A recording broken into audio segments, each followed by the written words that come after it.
Give a brief history of the U.S.-China cyber conflict and in U.S.-China cyber relations. It's a long story. I highly recommend starting with my book that I wrote last year, William Abbott Foster, PhD, Special White Paper on U.S.-China Cyber Relations. It's available on Amazon. Kindle and paper. I recommend the paper because it's both in English and in Mandarin. Tell us more about the PLA's loss of face and the Taiwan election incident. Back in 1996, in the Taiwanese elections, there was a debate of whether Taiwan should be an independent country or part of China. The Chinese government made it very clear that if Taiwanese voted for independence, they would launch missiles on Taiwan. What they weren't counting on was the U.S. sending 2 aircraft carriers and 20 submarines right into the Taiwanese straits. The PLA wasn't ready for that. They backed down. They lost total face, lack of face, which is the worst thing that can happen to a Chinese, to lose face in the Communist Party. As a result, the PLA and the Ministry of State Security, the Chinese Gestapo, decided they needed to penetrate the U.S. military-industrial complex. They sent Chinese students to America to put USB cards in their professors' cards so that basically people with a Raytheon, working at Hughes, working at Lockheed Martin, where the F-35 was made, they could download the plans to the F-35 in 35 seconds. This is all in a white paper published that was in the Washington Post, a white paper from the Defense Science Board. What happened in May of 2014 regarding the U.S. government and the 5 PLA officers, and what did that mean for U.S.-China relations? Well, the Obama administration was desperate to finger some of the some Chinese.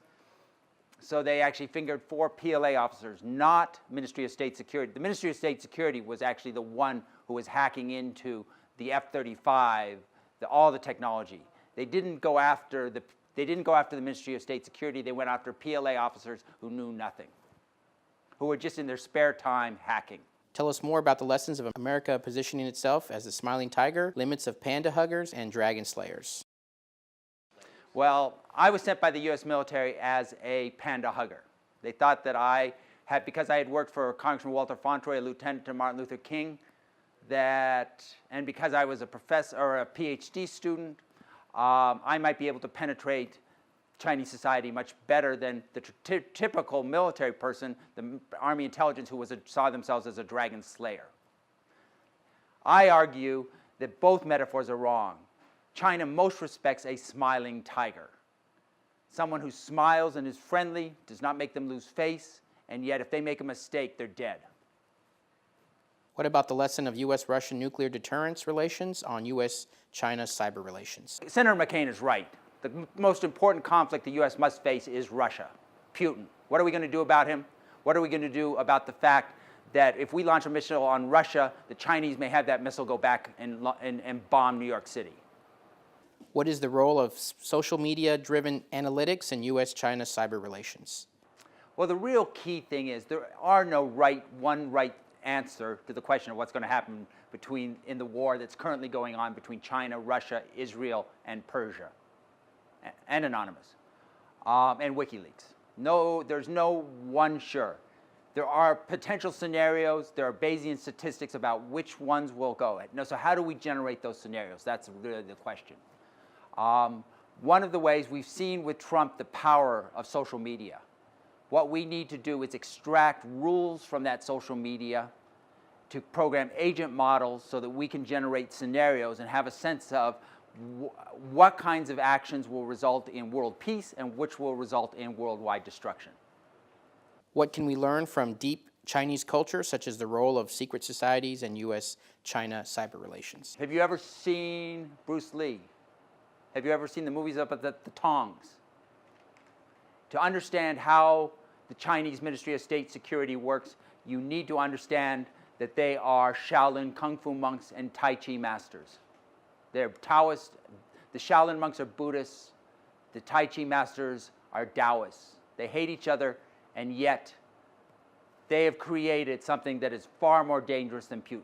talk about a scenario with cooperation in global cyberspace. One area is epidemiology. My father worked for the Centers for Disease Control and the World Health Organization in fighting smallpox, Lassa fever, Ebola. Social media provides ways of getting a real handle on epidemics before they destroy the planet, before there are viruses. What about a scenario of U.S.-China virtual adversaries? We need to be smiling tigers. We need to respect the Chinese. We need to not do things that do not have them lose face, like we saw in the Taiwan Straits incident. We need to smile at them, but behind the smile is a tiger. They know that if they once again do an OPM on the U.S., I don't need to say more. What about the DNC? The DNC was so easy to hack compared to what Snowden did, what Manning did, what the Chinese did to OPM. It was an easy hack. But Putin never should have done it. The real interesting question is, we had defined critical infrastructures that if the Russians attacked, we were going to declare war on them. We did not include interfering in our elections as a critical infrastructure. We should make it very clear to the Russians, Putin, I will be very straight. Putin, you ever try and mess in our elections again, and you're dead.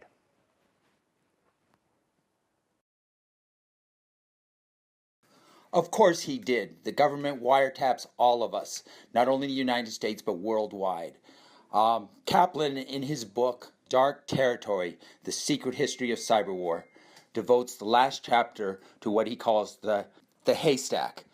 Basically, the U.S. Supreme Court has ruled that it is appropriate for the U.S. military to collect every phone and email in the world. That means everything. And then it has ruled that it's permissible for them to look at the headers, who they're calling, what number they called from, who sent the email, who received the email. So Kaplan makes it very clear that it is totally legal for NSA to collect all the phone and email traffic in the world and store it in a data center in Utah, a data center so big that it takes a whole nuclear plant to run it. He also makes clear that it is perfectly appropriate for the government to look at these headers even if it's American citizens, even if it is President-elect Trump or even candidate Trump. His stuff's in there, his stuff's in the data center just as much as yous and I's. The real question, of course, is that Kaplan does not go into the question of using artificial intelligence to make connections between all the data that's collection from the headers. This is the real issue we need to deal with. We are using artificial intelligence to profile people and potential criminals without a warrant. In my mind, this is a violation of the U.S. Constitution and of Trump's constitutional rights. If artificial intelligence fingered Russia and certain phone calls, and those phone calls were then looked at without a warrant, that is, in my mind, a violation of the U.S. Constitution, and if a military officer was involved, it is treason.